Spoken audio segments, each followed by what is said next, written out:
मध्य पूर्व में धधकती जंग, ईरान में बढ़ता तनाव और उसी बीच पाकिस्तान के कराची पोर्ट पर चीन का युद्धपोत डॉकिंग। क्या ये सिर्फ एक सैन्य अभ्यास है या फिर किसी बड़े खेल की शुरुआत? क्या ये महज संयोग है कि जब पूरी दुनिया ईरान अमेरिका टकराव पर नजरें टिकाई बैठी है, उसी वक्त चीन अपनी मौजूदगी उस क्षेत्र के बेहद करीब दर्ज कराता है? सवाल कई हैं और जवाब शायद उतने सीधे नहीं।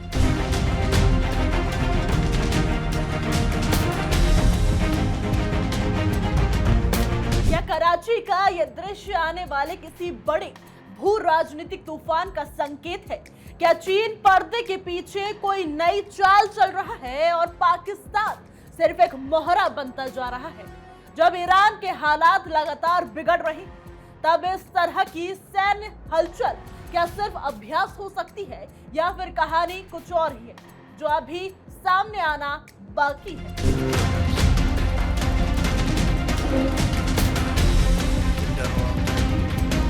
नमस्कार, मेरा नाम भावना सुखीजा है और आप देख रहे हैं इंडिया डेली का खास शो रणभूमि।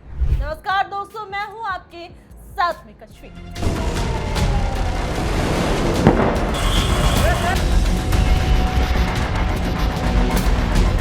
मध्य पूर्व में जारी उथल पुथल और ईरान में चल रहे युद्ध जैसे हालात के बीच पाकिस्तान के कराची पोर्ट पर चीन का युद्धपोत डॉकिंग पहुंचना केवल एक सैन्य गतिविधि नहीं बल्कि वैश्विक राजनीति के शतरंज पर चल गई एक सोची समझी चाल के रूप में देखा जा रहा है।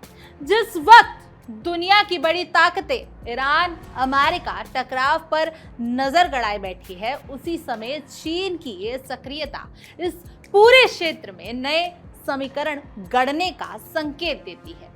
सतह पर यह एक साधारण नौसैनिक अभ्यास लगता है, लेकिन इसकी टाइमिंग और लोकेशन इसे असाधारण बना देती है। कराची के समुद्री तट पर जब डॉकिंग ने एंट्री ली तो यह सिर्फ एक जहाज का आगमन नहीं था, ये एक संदेश था। एक ऐसा संदेश जो उन देशों तक भी पहुंचा जो इस समय ईरान और संयुक्त राज्य अमेरिका के बीच बढ़ते टकराव को लेकर सतर्क है। चीन की पीपुल्स लिबरेशन आर्मी नेवी का यह युद्धपोत पूरी तैयारी और रणनीतिक संकेतों के साथ कराची पहुंचा है, जहां पाकिस्तान नेवी ने उसे एस्कॉर्ट करते हुए बंदरगाह तक लाया। यह दृश्य अपने आप में बताता है कि केवल एक औपचारिकता नहीं थी। बिल्कुल, और अगर इसे सिर्फ एक सी गार्डियन फोर्थ नाम के एक सामान्य अभ्यास के तौर पर देखा जाए तो शायद हम इसके बड़े मायने को नजरअंदाज कर देंगे। पाकिस्तान का कहना है कि ये एक दिवसीय नौसैनिक अभ्यास है जो 25 मार्च से 2 अप्रैल तक चलेगा। इसमें गनरी फायरिंग, संयुक्त गश्त, समुद्री सुरक्षा ऑपरेशन और रणनीतिक चर्चाएं शामिल हैं। लेकिन सवाल ये है कि जब पूरा क्षेत्र तनाव में है तब ही यह अभ्यास क्यों? यही तो असली मुद्दा है। जब ईरान के हालात लगातार बिगड़ते हुए दिख रहे हैं और अमेरिका के साथ उसका टकराव गहराता जा रहा है, तब चीन की यह मौजूदगी कई तरह के संकेत देती है। भले ही चीन ने सीधे तौर पर किसी सैन्य समर्थन की पुष्टि नहीं की हो, लेकिन उसकी रणनीति हमेशा बहुस्तरीय रही है। एक तरफ कूटनीति, दूसरी तरफ सैन्य तैयारियां। और इस पूरी कहानी में पाकिस्तान की भूमिका भी कम दिलचस्प नहीं है। एक ऐसा देश जो खुद आर्थिक संकट, कर्ज और राजनीतिक अस्थिरता से जूझ रहा है, वह इस तरह के बड़े सैन्य अभ्यासों में सक्रिय भूमिका निभा रहा है। सवाल ये उठता है कि क्या ये उसकी अपनी ताकत है या फिर वह किसी और के सहारे खड़ा है? देखिए, हकीकत से इनकार नहीं किया जा सकता। पाकिस्तान की सैन्य ताकत का एक बड़ा हिस्सा चीन पर निर्भर है। चाहे वायुसेना हो, नौसेना हो या फिर थल सेना, हर जगह चीनी तकनीक और हथियारों का दबदबा बना हुआ है। ऐसे में कराची में डॉकिंग का पहुंचना कहीं ना कहीं इस बात को और मजबूत करता है कि रिश्ता अब साझेदारी से आगे बढ़कर निर्भरता में बदलता हुआ दिख रहा है। और यही वो बिंदु है जहां से अंतर्राष्ट्रीय राजनीति और ज्यादा पेचीदा हो गई है। चीन केवल पाकिस्तान के साथ अभ्यास नहीं कर रहा, बल्कि वह हिंद महासागर के क्षेत्र में अपनी रणनीतिक मौजूदगी को भी मजबूत कर रहा है।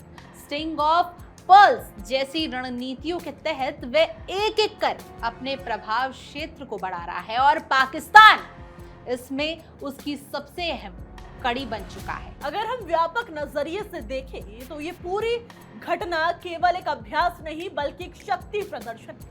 ये एक संकेत है अमेरिका के लिए, उसके सहयोगियों के लिए और उन सभी देशों के लिए जो इस क्षेत्र में अपनी भूमिका बनाए रखना चाहते हैं। लेकिन इसका एक दूसरा पहलू भी है।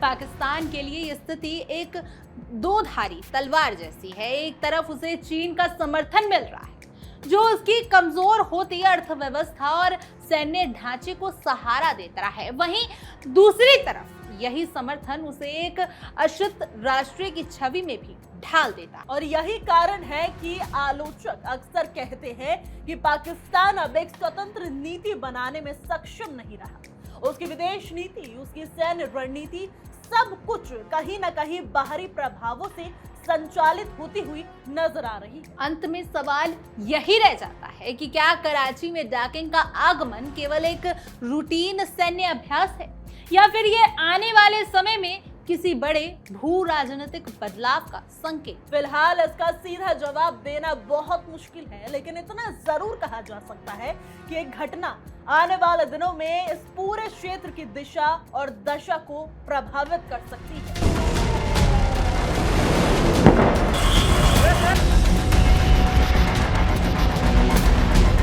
और इसी के साथ ये भी साफ है कि ईरान, पाकिस्तान और चीन के बीच बनते बिगड़ते समीकरण अब सिर्फ क्षेत्रीय नहीं बल्कि वैश्विक राजनीति के केंद्र में आ चुके हैं। बहरहाल आपकी इस खबर पर क्या कुछ राय है, आप हमें कमेंट करें और जरूर बताएं। और तमाम देश और दुनिया की खबरों के लिए आप देखते रहिए इंडिया डेली और हमारा खास शो रणभूमि।